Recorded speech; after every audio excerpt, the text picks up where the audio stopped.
It's that time again. It's time for another Saturday night special where we talk about everything rockhounding related.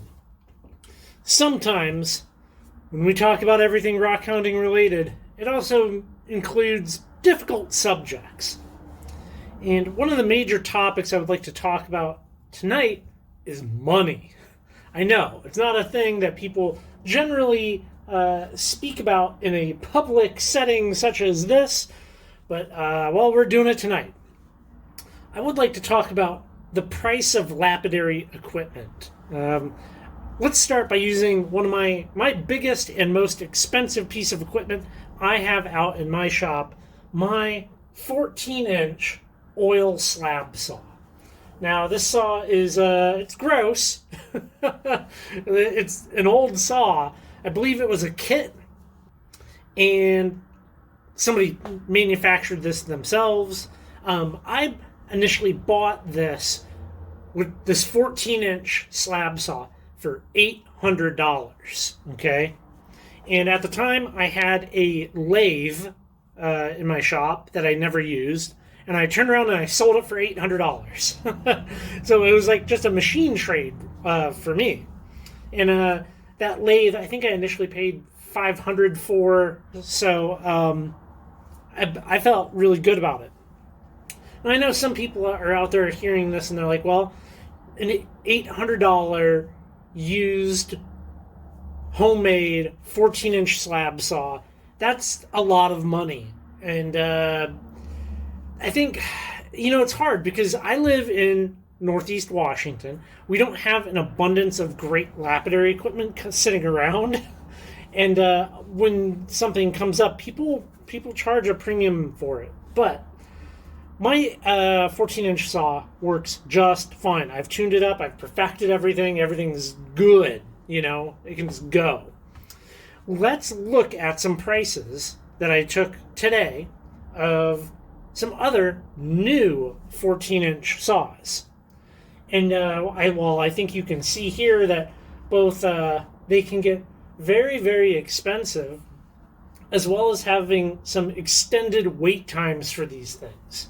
Now, all of these saws are well out of what I would feel comfortable paying. Me personally, where I'm at in life, I don't want to buy something that expensive. And I don't think I'm alone in that. It's a big ticket item for sure. For sure. When it comes to the used market, this is what kind of really set me off on this search here. Somebody said to me, oh, good used saw, $100 per inch. So in theory, my 14-inch slab saw is now worth about $1,400. Or if I put it on the market, I'd probably sell it for $1,400. And I think that sounds about right, especially when you start to look at what the used machines go for on Facebook. And a lot of these are sold. So, people are buying them at that price. Still, significantly cheaper than buying the new ones, but still not. It's hard. Is lapidary becoming an unaffordable hobby?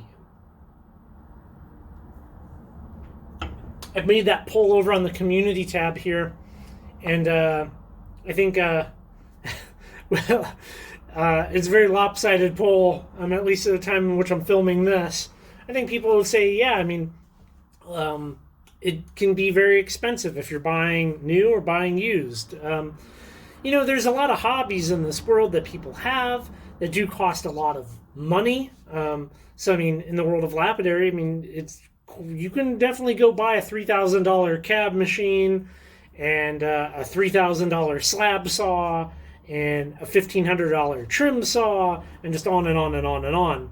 I feel like it's getting to be a lot. It's getting to be a lot. So what are some of our alternatives? For me, I'm in the middle of another machine build, which I'm kind of fabricating it all myself. But I also have all the skills, tools, and knowledge to do that. I like this idea of putting out more DIY plans. similar to what I did with the carpet wheel.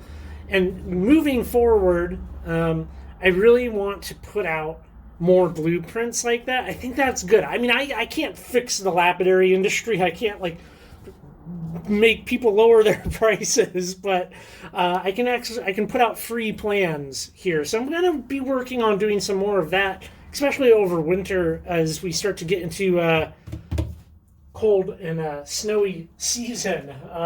Although it doesn't really feel like it out here in Northeast Washington. Man, as I film this right now, it is October 14th. Yeah, I'm filming this the day before. And it's 71 degrees. It's 74 in my shop right now. Crazy how warm it's been out here. My tree is just now starting to get some red leaves.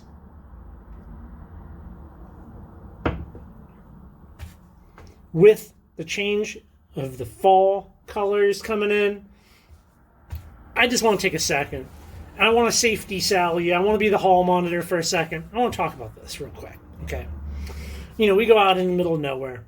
We definitely go to places, like DNR, state lands, public lands, BLM, where people are hunting. And it's nice to have these reflective vests in your rig. But I'm going to give you a much better reason for the safety reflective vests. Okay. We go to a lot of road cuts. And in the wintertime, I would say our number of road cuts we visit goes up because they're some of the few areas that are really accessible. I wear this over my my coat or whatever I have on for the purpose of not having other people stop. Okay? Because I learned real quick when hitting road cuts that people will stop to see if you need help. Like, they see a car parked on the side of the road and you're like looking at the side of the road or something. People will stop in the middle of traffic and roll down their windows and be like, hey, you need any help? And that is super dangerous. People get rear-ended, I'm not concerned about somebody like swerving off the road and hitting me, because usually on a road cut, you're like, 15 feet, 20 feet or more off of the road and kind of like up on an embankment. But this kind of, it's like your camouflage. Like you see this on the side of the road and nobody questions what you're there to do. Although, I mean, it's legal, right? If you're within the public right of way and all of that. But it's just to like, reassure people that you don't need help. So double thing.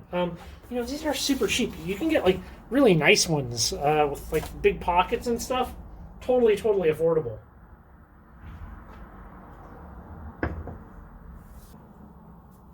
This past week, out at Freeze Out Ridge, we picked up what I think some nice pieces. Okay, I think these are quite lovely pieces of kyanite.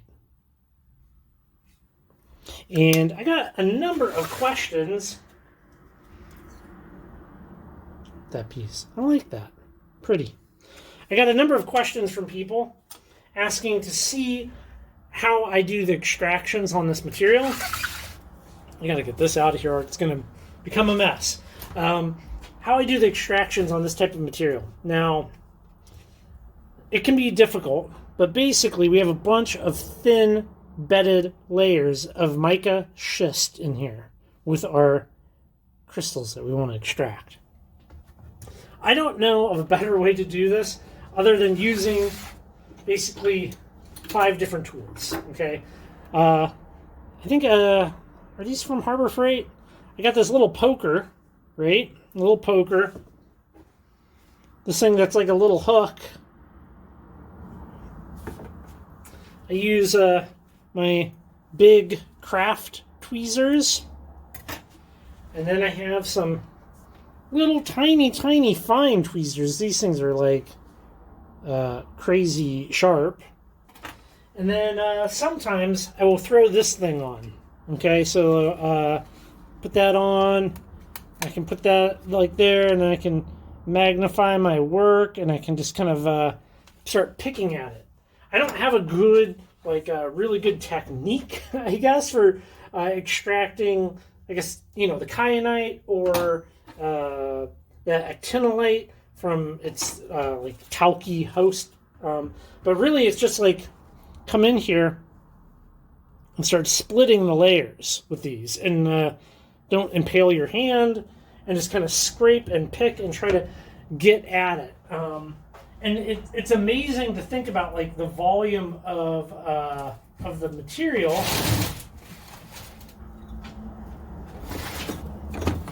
just how many crystals are in this one kind of slab, as well as, man, my work area was a train wreck. It was a train wreck. You can just see down there. But yeah, that's basically it. Just kind of pry it apart. I think I may have used my butter knife a little bit, and just kind of worked it in and used it as a little wedge and just twist,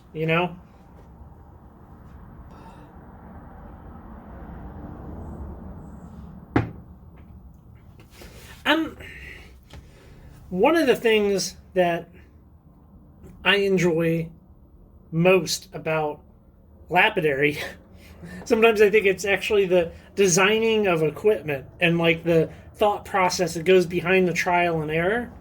I've thought a lot about showing more of the things that I cut and polish here on the channel, and maybe I will start to do some more of that in the future. But I feel like the things that I really have to offer, my piece that I can throw out there, is some of the science behind some of this stuff. And I actually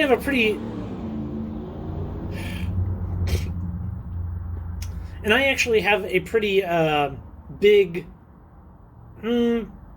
track record of designing stuff. I've done fabrication in the past. I can design things and stuff. So I think, focusing on some homemade machines here on the channel would be a lot of fun. And I really, so here's one thing that happened. I have received a number of really good photos and emails, more emails than just photos, but good emails from people that built themselves a carpet wheel based on my plans. And it's so cool to see the modifications that people do that makes it more suited for what it is that they're doing.